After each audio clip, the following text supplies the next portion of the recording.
I run the museum service, which it's Reading's biggest museum, Reading Museum.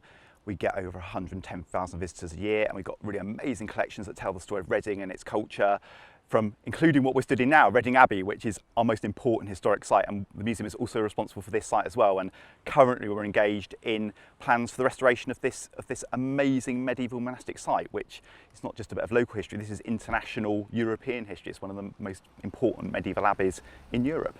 If you look at Reading's history, there are strands of history that touch on all bits of British history.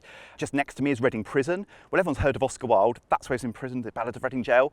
But then the Abbey Gate, after the dissolution by Henry VIII, another big name in British history, it later became a school where Jane Austen went to school. Again, these amazing figures in British history. And then if you fast forward to the Victorian period, I think a lot of Reading people have heard of the three Bs, beer, bulbs and biscuits, the traditional industries of Reading.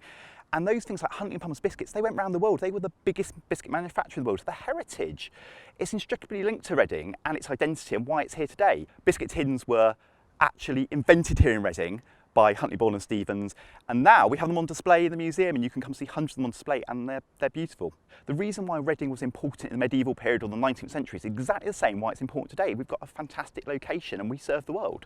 Our collections aren't just sat in stores, they go out to schools. We've got an amazing loan service, one of the oldest in the country, where we lend real objects out where kids can have them in the classroom. We lend them to care homes and hospitals, and I think that's what I'm really proud of.